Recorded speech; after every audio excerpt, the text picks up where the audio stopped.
Okay, bismillahirrahmanirrahim. Assalamualaikum warahmatullahi taala wabarakatuh dan selamat pagi semua. Okay, alhamdulillah hari ini pun kita dapat memasuki 21 Ramadan.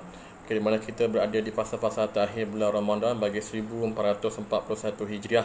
Okay, so saya harapkan supaya semoga semua pelajar tingkatan 5 berada dalam keadaan sihat dan sejahtera. Okay, dan masih lagi berpuasa dengan baik. Okay. So, untuk kelas hari ini kita akan masuk topik yang baru, bab yang baru, iaitu bab 5, iaitu berkenaan dengan gerakan. Okey. So, pada hari Ahad yang lepas kita telah pun membincangkan akhiran bab 4, iaitu sebatian karbon, di mana pada Ahad lepas kita telah pun melihat tentang getah asli. Okey. Bagaimana getah asli terbentuk daripada monomer kepada polimernya. Kemudian bagaimana sifat-sifat ataupun ciri-ciri getah asli. Okey. Dan juga apakah yang berlaku sekiranya getah asli ini bertindak balas dengan asid ataupun alkali. Okay, dan bagaimana getah asli ini dia boleh tergumpal dengan tindakan asid dan juga kekal dalam bentuk cair dengan bertindak balas dengan alkali. Okay, apa mekanisme di sebaliknya telah pun dibincangkan. Kemudian kita pun melihat tentang konsep getah tervulkan. Okay, getah yang tervulkan iaitu getah yang dicampurkan dengan sulfur. Okay, untuk menguatkan lagi struktur getah tersebut supaya dia lebih tahan lama. Okey. Dan kita pun melihat sedikit mengenai kebaikan ataupun fungsi-fungsi serta kegunaan sebatian karbon dalam kehidupan seharian kita, yang telah membantulah dalam kita kehidupan seharian seperti penciptaan plastik dan sebagainya. Okey. So pada hari ini kita akan tengok tentang gerakan, iaitu bab yang 5, bab yang baru. Okay, kita tengok tentang konsep gerakan kenderaan di atas darat. Okay. So, bila kita membincangkan tentang gerakan, dia melibatkan pergerakan sesuatu mekanisme ataupun mesin. Okay. So, macam sekarang ni kita tengok zaman kita, kalau kita imbas kembali yang zaman-zaman dahulu, okay, bagaimana manusia ini travel. Okay, bagaimana manusia ini bergerak. Okay, daripada kita yang pada asasnya berjalan kaki dan juga merupakan satu gerakan di atas darat. Okay, yang mana Allah telah menjadikan kita punya tubuh pada ini ada satu sistem dipanggil sebagai sistem rangka. Okay, sistem rangka ataupun sistem otot dan rangka ataupun nama amputi dia musculoskeletal. Di mana sistem ini membolehkan kita untuk berdiri ataupun membolehkan kita untuk mengekal bentuk badan kita dan juga membolehkan kita untuk bergerak. Okey. So ini ialah asas kepada gerakan yang telah Allah ciptakan. Okey, daripada zaman Nabi Adam AS lagi. Okey. Kemudian dengan adanya akal fikiran manusia ini berfikir untuk mempercepatkan lagi kadar pergerakan mereka. Okey. Lalu lantas pada tahun ke tahun, kurun ke turun, terciptalah beberapa jenis kenderaan. Ataupun alat untuk bergerak supaya lebih mudah, lebih cepat dan lebih efisien. Okay, contoh kita tengok sekarang ni pada alaf yang baru, abad ke-21 ini, kita ada pelbagai jenis kenderaan yang bergerak di atas daratan. Dan terbahagi kepada dua, iaitu kenderaan yang berenjin dan juga kenderaan yang tidak berenjin. So, contoh kenderaan yang tidak berenjin, mungkin kamu selalu naik pada waktu kecil kamu, seperti basikal. Di mana basikal ini dilengkapi dengan pemegang, ada breknya, ada rodanya, ada tempat duduknya dan juga sistem ataupun mekanisme pergerakan basikal itu tersendiri. Di mana pada hari ini kita kayuh basikal, kita kalau tengok pada muka surat 150 itu dalam gambar rajah 5.1. So bila kita mengayuh basikal, injak akan memusingkan gegancu. Itu ada label dia gegancu di mana. Gegancu tu yang dia punya roda yang tajam tu. Itu bagi gegancu. Apabila kita gerakkan pedal basikal tersebut, kita menggerakkan gegancu. So bila kita menggerakkan gegancu pula akan menggerakkan rantai basikal atau rantai besi yang berhubungan dengan gegancu tersebut. Bila rantai besi ini digerakkan, maka rantai besi ini akan menggerakkan juga hub yang dipasang pada roda belakang. So bila roda belakang bergerak, maka basikal pun akan bergerak. So ini ialah mekanisme asas bagi kenderaan yang tidak berenjin. Tapi sekarang ni kita ada pelbagai jenis kenderaan yang berenjin. di mana kenderaan berenjin ini ada beberapa jenis. Okay, yang pertama ialah kita ada kenderaan enjin yang menggunakan operasi 4 petrol 4 lejang. Okay, so menggunakan enjin petrol 4 lejang. Kemudian kita ada menggunakan enjin diesel 4 lejang dan juga enjin petrol 2 lejang. Apa tu lejang? Okay, so rujuk pada muka surat 151. Okay, dikatakan kat situ bahawa komponen asas, okay, dalam enjin petrol 4 lejang ada blok silinder, kita ada omboh, kita ada injap dan kita ada palang pencucur. Okay, mungkin mekanikal ni lebih kepada pelajar lelaki, mungkin lebih tahu apa tu blok silinder, omboh, injap dan juga palang pencucur. Okay, kalau kamu biasa buka kenderaan ayah kamu yang hood depan tu, okay, kat tengah-tengah tu ada satu blok, ada tu macam enjin. Okay, dekat tengah-tengah yang besar tu, itulah kita panggil blok silinder. Okay, kalau kamu perasan, bila ayah kamu servis kereta kan, mekanik akan masukkan minyak hitam. Okay, so dia masukkan dalam blok silinder. Okay, apabila kita ambil blok silinder tu, kita pecahkan atau kita buka blok silinder tu, dalam tu ada beberapa komponen seperti lejang. Lejang ni pakai orang putih ialah piston. Senang ingat piston. Okay, so lejang ini yang akan bergerak dan akan menggerakkan kenderaan yang lain. Okay, so lejang ini dia akan bergerak mengikut kitaran dia. Okey, ada kalau enjin 4 lejang, selanjutnya dalam satu kitaran 2 lejang akan naik atas, 2 lejang akan ke bawah. Dan dia akan bergerak dalam satu kitaran seperti ini. So kitaran ini akan menghasilkan tenaga haba untuk menggerakkan kenderaan tersebut. Okey, dan lejang-lejang ini juga dia akan dia akan mempunyai omboh.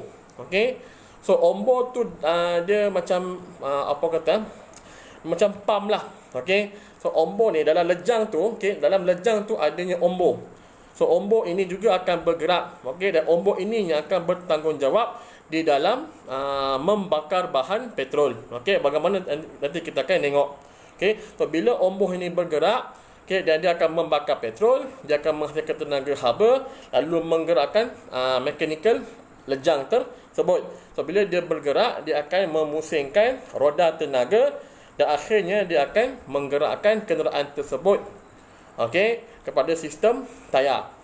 Alright, so kita tengok dahulu kepada konsep asas enjin petrol 4 lejang, di mana dalam konsep enjin petrol 4 lejang ini apa yang berlaku ialah ia menukarkan tenaga kimia dalam bahan api fosil kepada tenaga kinetik. So, daripada tenaga kimia yang terdapat dalam bahan api fosil iaitu petrol, dia akan dibakar untuk menghasilkan tenaga kinetik, tenaga yang akan menyebabkan perubahan pergerakan. Okey, so dia ada 4 buah silinder yang setiap satunya dipasangkan dengan sebuah omboh. So satu silinder ada satu omboh yang boleh bergerak ke atas dan ke bawah secara berulang kali dalam satu kitaran. Okey, dan setiap silinder ini dia mempunyai 2 bukaan. Okey, ada 2 bukaan di atasnya yang masing-masing dikawal oleh injap. So ada 2 bukaan di atas omboh yang akan dikawal oleh injap. So injap akan mengawal bukaan bagi setiap bukaan tersebut. Dan ada satu palang pencucur. Okey, ataupun spark plug. Okey, palang pencucur yang dipasang pada bahagian atas silinder. Okey, so enjin petrol 4 lejang ini akan memerlukan palang pencucur untuk menghasilkan percikan bunga api untuk untuk nak membakar petrol tersebut. Okey, so bagaimanakah enjin petrol 4 lejang ini berfungsi? Okey, so kita tengok pada muka surat 152.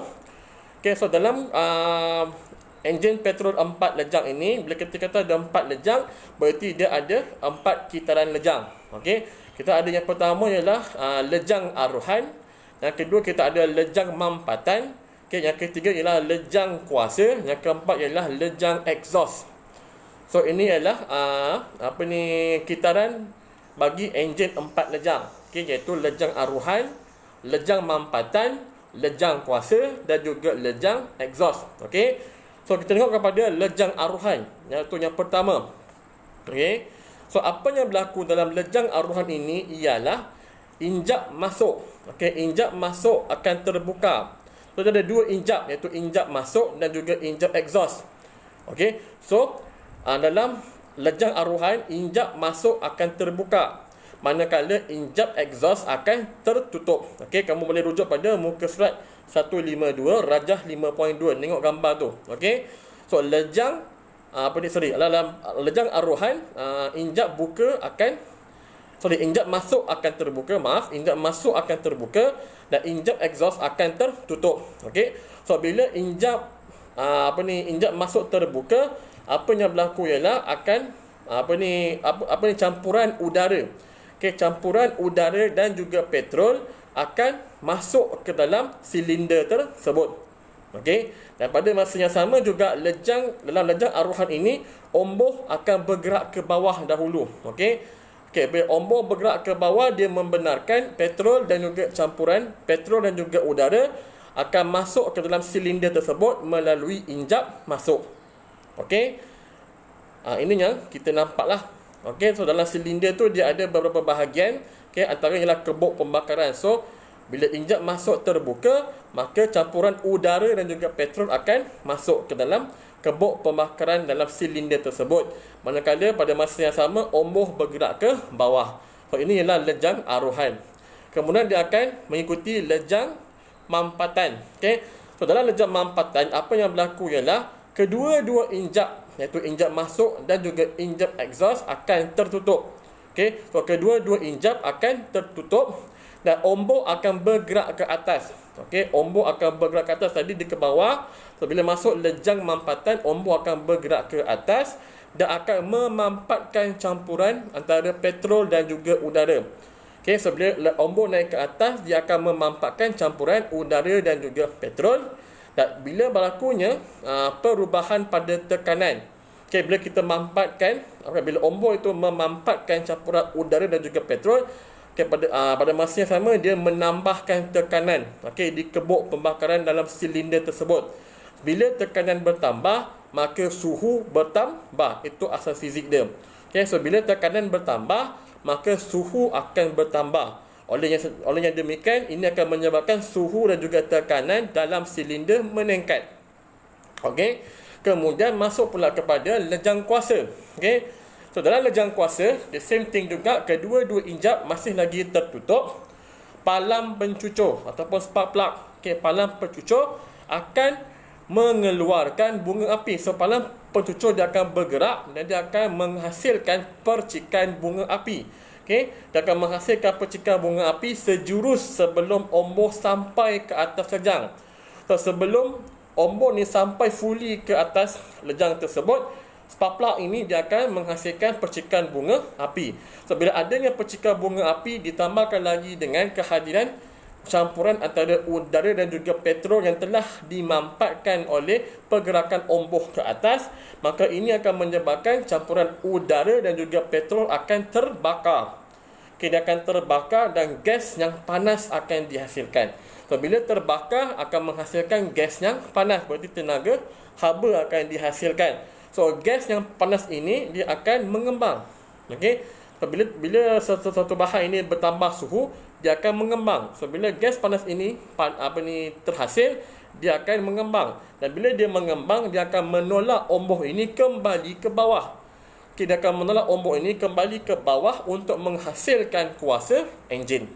So kalau kamu lihat pada lejang aruhan, omboh ke bawah, injap masuk terbuka, masuknya udara dan juga petrol, dan dia naik balik dalam lejang mampatan. Dia akan injap masuk akan tertutup, dia akan memampatkan campuran udara dan juga petrol tadi. Dia akan mampatkan semampat yang boleh. Dan dalam lejang kuasa, apa yang berlaku ialah percikan bunga api akan dihasilkan oleh palang pencucur, maka dia akan membakar campuran udara dan juga petrol yang telah pun dimampatkan dalam kebok pembakaran oleh omboh tadi semasa dia bergerak ke atas.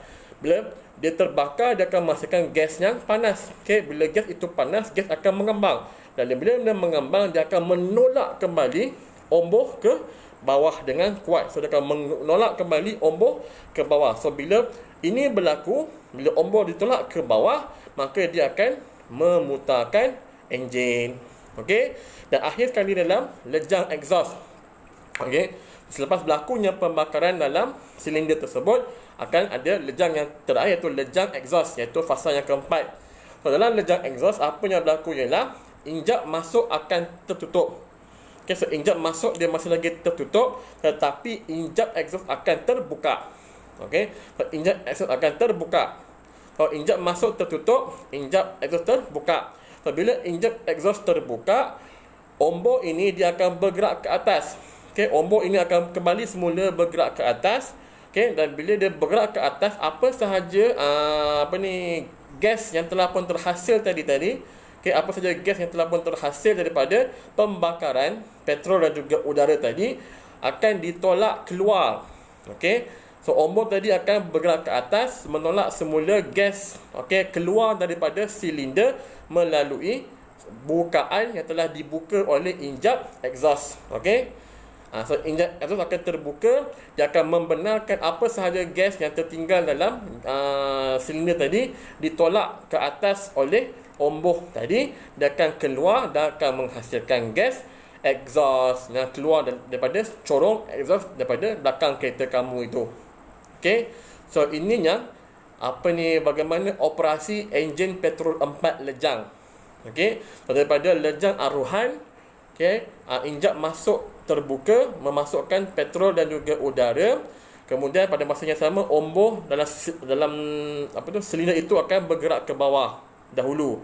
Kemudian masuk pada lejang mampatan, injap exhaust dan juga injap masuk tertutup. Ombak akan bergerak ke atas memampatkan campuran udara dan juga petrol. Okey. Kemudian masuk pada lejang kuasa. Lejang kuasa pula apa yang berlaku?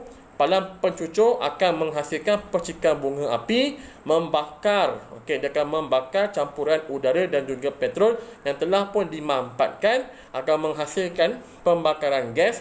Gas panas, gas akan mengembang, dia akan menolak semula ombak ke bawah. Okey, lalu menggerakkan kenderaan tersebut.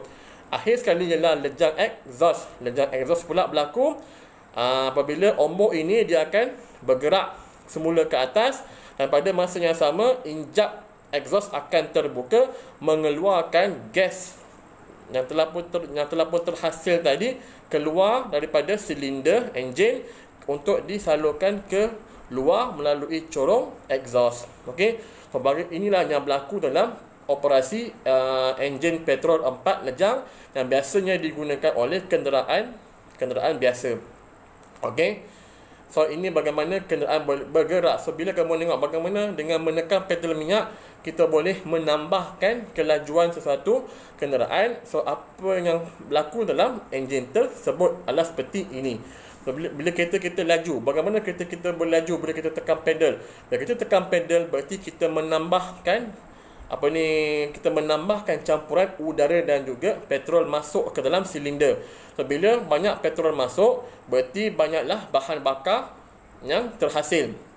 Okey, so bila petrol dan udara masuk ke dalam silinder, lebih banyak kuantitinya, so maka banyaklah pembakaran yang berlaku. Bila banyaknya pembakaran yang berlaku, banyaknya tenaga haba yang dihasilkan, lalu gas yang mengembang tadi dia akan menolak ombak dengan lebih kuat, maka kenderaan pun akan semakin laju. Okay. Jika kita tekan pedal sedikit, berarti kita mengurangkan kemasukan petrol dalam silinder enjin 4 lejang tadi, menyebabkan tak banyak petrol yang terbakar. So tenaga haba yang dihasilkan pun sedikit. So kenderaan akan bergerak dengan perlahan. Okay. Itu bagaimana sebuah enjin 4 lejang petrol beroperasi. Okay. So benda ni berlaku dengan laju. Okay. Dalam satu kitaran. Okay. Biasanya dalam 4 lejang, okey, dua ombak naik, dua ombak akan turun. So dia akan macam satu kitaran, up and down, up and down, up and down, up and down.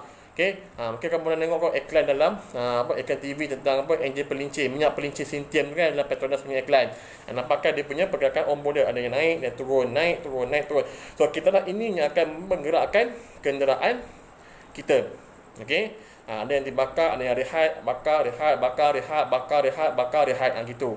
Okay. So pergerakan ombak inilah yang akan menggerakkan roda tenaga yang terdapat dalam silinder enjin tersebut, lalu menggerakkan tayar di belakang.